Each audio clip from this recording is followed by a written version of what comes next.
Ladies and gentlemen, boys and girls, welcome back to the podcast and the YouTube channel, the XFL Week 5 Picks Show. We're going to really just do a breakdown position by position, go through that, let you know where the injury news stands. As I record this on Thursday morning, so only going to have reports through Wednesday practices. Again, there's going to be a way more in-depth breakdown later in the week over on Patreon, Saturday morning podcast over there. I will have my GPP and cash games rankings, my cash game tiers going up Friday as well over on Patreon for the XFL Week 5. So be sure to get all that detailed information, the premium content over on Patreon. It is linked up down below. And this video is indeed sponsored today by Drafters.com, the only place that you could find DFS online snake drafts now that Draft.com is gone. So Drafters.com, if you want a 100% deposit bonus to go play in those snake drafts, to go play in best ball leagues that will be returning in weeks is what I'm told for the NFL 2020 season. Check out all that stuff. Best ball is a really fun format. Snake drafts are a really fun format online for DFS. 100% deposit match up to $50 if you use the promo code SAL. That is SAL100. SAL100 get you a 100% deposit match up to $50. Linked up down below. But welcome, gang. Welcome back. If you're new here, I appreciate you tuning in, stepping in for some of my content. Hopefully you enjoy it. If indeed you are returning and you do enjoy it, please make sure that you have that subscribe button hit. It does help out the podcast a ton. It allows me to continue to produce this content because it reaches more people, which allows me to create more partnerships with third-party sites, which allows me to create more opportunities for people to join Patreon. So hitting that subscribe button does indeed go a long way. That's sort of the theory behind what it allows me to do. So I'm going to go position by position here. We're going to have a more detailed breakdown. I'm just going to mark my interests, no ranking to them. That will be over on Patreon if you are indeed interested. Starting at the quarterback position, and I'll be sure to give you injury news based on the positionality, but starting at the quarterback position, so lots of messy things in terms of the injury news here. Josh Johnson did practice in full for the first time really all season, so he's going to be a full go, ready to go. The issue is that Seattle might use both quarterbacks with B.J. Daniels and Brandon Silver, so that's not great. Like, B.J. Daniels is an interest of mine if he plays and plays even 3/4 of the game with his rushing upside in this one against Houston, where they're going to be forced to throw as 2 touchdown underdogs, 13-point underdogs, the widest spread. But not great when we see Tressman saying that they might use both. Or not Tressman, but we see that they might be using both quarterbacks here. That's not great. Philip Nelson should be getting the start here, but they called up Eric Dungy, a former Syracuse quarterback, so he might get a little bit of work and probably might be the best option, as in week 1 on 46 dropbacks, Nelson only threw deep 20-plus yards down the field twice. That's not good for this Dallas offense overall. Luis Perez looked fine in his start, but Matt McGloin returned to practice and is now splitting reps with Luis Perez, so we'll get a starter named later in the week. So that's not good. And then Taylor Cornelius, our buddy, who's been okay the past couple of weeks, priced now up to $8,500. Well, Aaron Murray's still expected to be the backup, but Quentin Flowers, who kind of quit on the team and now is returning to the team, is going to have a role in the offense, which just hurts if Quentin Flowers is going to come in for 20% of the snaps, some red zone snaps. It hurts the touchdown upside of the wide receivers in Tampa Bay and Taylor Cornelius. So a lot of these secondary quarterbacks have issues with quarterback by committee, potentially coming in Tampa Bay, in New York, in potentially Dallas, and probably Seattle is what it looks like. So that's concerning. But starting at the top end, where you have Philip Walker at $12,000 yet again here, 36.5 attempts per game, a 29.5 team implied total. This is the highest on the slate by 7 points. They have a touchdown total higher than anybody else. It makes sense because Seattle ranks 7th in coverage with 226.2 passing yards allowed per game, and they allow the second most yards per game at 337.5. He is the number 2 pass blocking offense in the league. He is number 1 in deep attempts at 29 through 4 games. Philip Walker, if you can afford it, yes, I obviously like it. He is really one of the only 2 or 3 consistent pieces this week, and the total speaks for that when he has a touchdown total higher than Dallas of 7, who is in second with a 22.5, again, 29.5 for Houston. Josh Johnson's a little bit interesting this week. 10,500, he's been the most consistent quarterback maybe over the last 2 to 3 weeks. Obviously, Philip Walker has been right there as well, but you're getting the peaks and valleys. The highest upside quarterback is Walker, but Josh Johnson's been very stable. Now he gets a matchup here where he faces Tampa Bay, but they allow the least yards per game, total yards of 237.2. They do play at a faster pace, which is good. I mean, they're right up there with St. Louis, if not better, in plays per game. He leads all quarterbacks since the last 2 weeks, Josh Johnson does, with deep passes at his 16. Tampa Bay does rank 7th in coverage, but the issue for me is you have a LA team that only is implied for 20.5 points. That's the 4th highest total on the slate.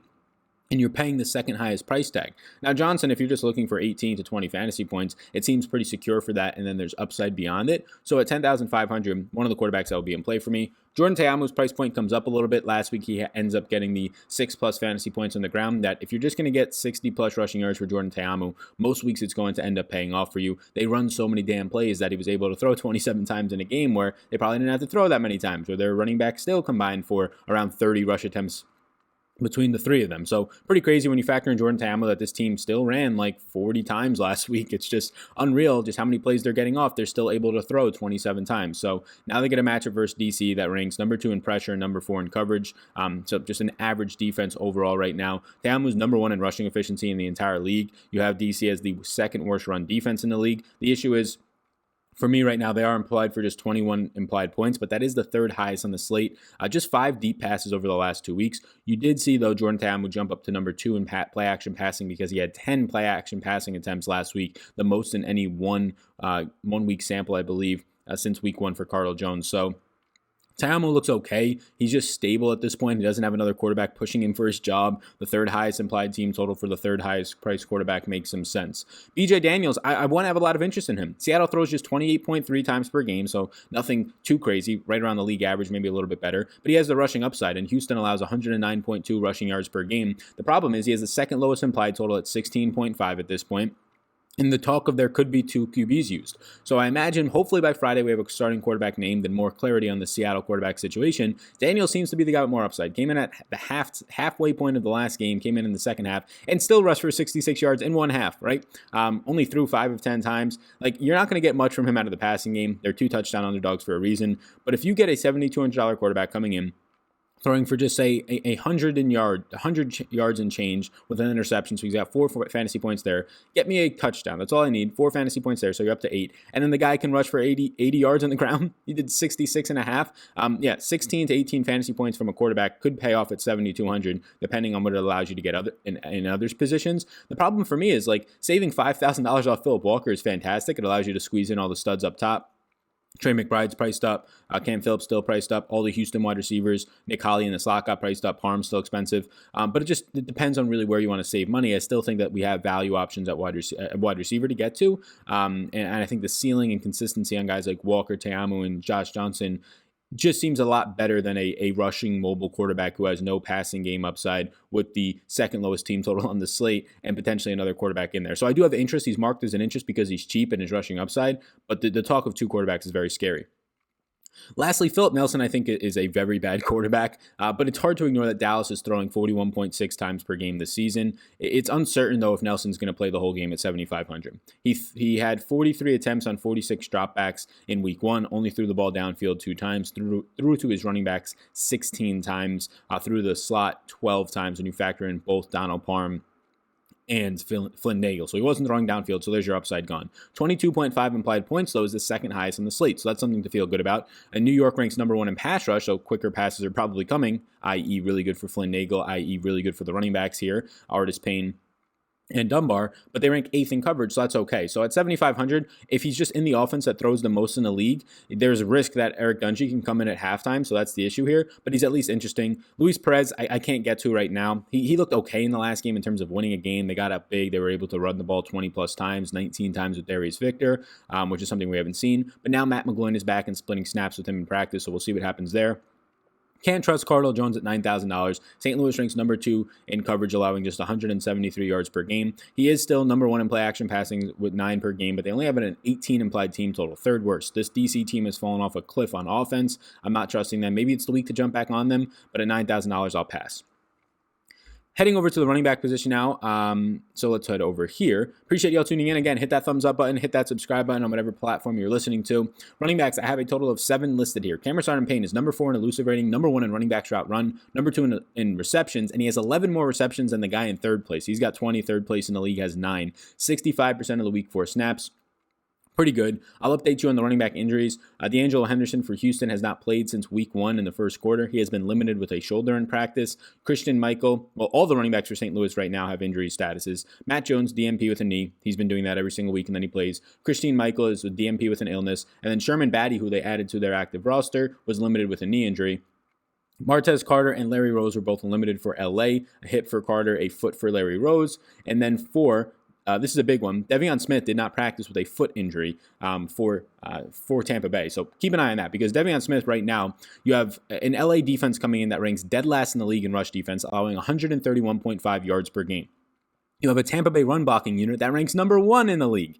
They have 2 of the 3 leading rushers in the league with De'Veon Smith and Jock Patrick. A lot has to do with both of them going for 100-plus yards last week. But De'Veon Smith looks like the best running back in this league. Dunbar is close. In my opinion, like most NFL ready, I think is De'Veon Smith. You get him with the number 1 run blocking unit facing the worst run defense. He's the number 1 elusive back, number 2 in routes run for running backs. Only has 6 receptions to show for it, but at least he's active there. But keep a close eye on this injury, because if he was to miss, Jock Patrick gets the exact same matchup, gets the exact same offensive line, ranks number 2 in elusive rating, number 4 in breakaway percentage, and number 5 in running backs routes run, top 5 in overall rushing yards in this league, top 3 actually. So I like both the guys. I obviously want De'Veon Smith at 7,900 if he's playing the most snaps out of these 2 guys in the backfield. Last week, since they got up big, you see a lot more work for Jock Patrick, but you're still getting De'Veon Smith played 61% of the snaps to Patrick's 44% last week. So De'Veon Smith looks really strong. Jock Patrick, though, in this matchup still looks strong. Keep a close eye on De'Veon Smith's health.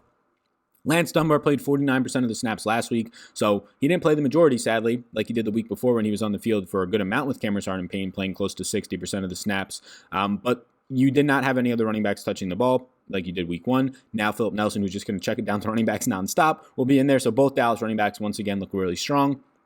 Dunbar leads all running backs in receptions, number 3 in total routes run, number 1 in running backs routes run out of the slot. Matt Jones is only running 11.25 routes per game, just 1 reception to show for it. He's wildly impacted by his quarterback's rushing success, probably his knee injury and the game flow, so it makes him a little bit concerning when he's priced around all these other 7K plus running backs, both the guys in Tampa Bay and Dallas who have much stronger and consistent roles in offensive lines that they're playing behind. Donnell Pumphrey is back to number 1 on the depth chart. He's number 4 in running backs routes run, played 56% of the snaps last week. He's number 3 in running backs receptions, but at just 9, a huge drop-off from both the Dallas guys who have 20-plus each. Number 2 in running back slots, routes run out of the slot. And Seattle ranks number 2 in run defense, so a tough spot for Pumphrey. But Presley only played 3% of the snaps last week, something to monitor. Christine Michael at $5,200 is interesting. He's probably locked in for 10 to 12 plus touches, but only 3 receptions on 45 total routes through 4 games is a concern. The price point of $5,200 though is very appealing. Not going to have interest in Kenneth Farrow, even though he did play 50+% of the snaps. First Seattle back to kind of break out of that 3-headed monster. He's number 1 in breakaway percentage. He's a 13-point underdog, though, and they still have 3 guys running routes, and he's not the best pass-catching running back, it seems, that to be Trey Williams. Darius Victor, everybody's probably going to jump up and down that plays XFL DFS and say 19 carries last week. Yeah, how often do you think New York is going to be ahead by multiple scores? I don't think, for one, that they're going to be ahead by multiple scores in most games. He's number 5 in breakaway percentage. I've been liking him all year long. Every game that he's been healthy, sans week 2, he's been the lead back in this offense. But an 8-point underdog, only 14.5 implied points, the lowest on the slate, is just disgusting. It's hard to get behind that. 19 carries on 56% of the snaps last week was great to see. I'd be shocked if he's in a position to actually see more than 12 carries this week. 5 catches in just 3 games is okay for this league, but not something I'm going to get to all that much. For an updated and more in-depth breakdown, be sure to check in later in the week as we head over to the wide receivers now. I don't have all notes for every single wide receiver, but these are notes. They will be more detailed over on Patreon later in the week. And again, these guys, I have a list of 17 wide receivers right here. There will be more guys listed and ranked, probably closer to 25 in the rankings for GPPs and cash. And in the tiers, it will probably be somewhere around these 17 to 18 guys. Cam Phillips up top, price point doesn't drop that much, but he leads the XFL in routes run at 155. There was reports before last week's game that he was dealing with an injury, and that potentially limited him. They also shadowed a lot more coverage over the top. It seems that the first 3 weeks he scored on broken plays. He was obviously the number 1 offense in the best scheme for passing. And then week 2, they said, you know what, we're going to throw a safety over the top of you and see what you can do. And he did absolutely nothing. And like Cam Phillips is not an NFL talent by any means. I think he'll get a chance on a practice squad, but all of his like athletic score, his spark score marks are terrible in terms of speed, catch radius, all that stuff. He's just a guy who has scored deep touchdowns on 2 broken plays, and he's in the number 1 offense in the league that throws a ton, and he just happens to be the guy seeing 100% of the snaps. He's a big-bodied receiver, so that's what's good about him. The issue is, you saw it last week. The second they put double coverage on him, he looked absolutely terrible. Now, he's still in this offense, so at 11,500, he's in play for me, and he was apparently dealing with an injury last week. Trey McBride ran 41 routes last week. Whew! 97% of the snaps, 3.05 yards per route run. That is just not sustainable, but maybe it is. And in 6.5 quarters of play right now, he's had 18 targets, 12 targets last week. Nelson Spruce is still not practiced. They just released Kermit Whitfield, which will probably help more of Adonis Jennings in the slot. But McBride at 9,700 is looking like one of the best pay-up options on the slate. Khalil Lewis is fine, keeps the same price point, playing out of the slot with a team that has a 30 implied team total. Dan Williams is number 4 in routes run with 143 on the season. Seems to be the 1A, 1B option with Jalen Tolliver for Taylor Cornelius. The issue is that if Quinn Flowers is back now and going to play a quarter to 20%, 25% of the snaps, that hurts Dan Williams and Jalen Tolliver. Eli Rodgers seems overpriced. This DC team has been really bad as of late, but he's still leading the team in routes run and snaps for 4 straight weeks, so he's in play. Rashad Ross is firmly in play as a GPP upside option only, has seen an average of 3 20-plus yard passes per week so far. Flynn Nagel was tied for the league lead in routes run with Cam Phillips and Nick Holley last week at 45. He continues to run a ton of routes. He was tied for his team lead with 6 targets in week 1 with Parm and Lance Dunbar from Cornelius, short passes. Top 5 in the XFL in routes run on the season. $7,400 though is probably a steep price point for Nagel. I might bump him down a little bit as the week goes on.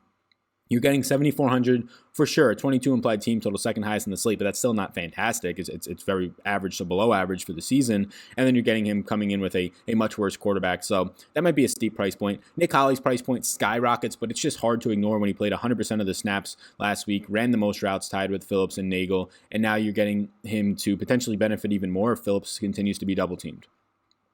Keenan Reynolds is a guy I have not played yet, but he's in play because he just plays 100% of the snaps. There's talk that they can potentially be adding a new offensive coordinator to call plays. That might help him for their number one weapon, quote-unquote weapon, on the outside. So Reynolds, $6,500, it's just a fair price point at this point, but if BJ Daniels is going to play a lot, he's not known for his passing upside, more so his mobility, so that can surely hurt the upside of Reynolds. Jordan Smallwood's price point drops $500 after putting up a 5-catch, 75-yard on 5-target game.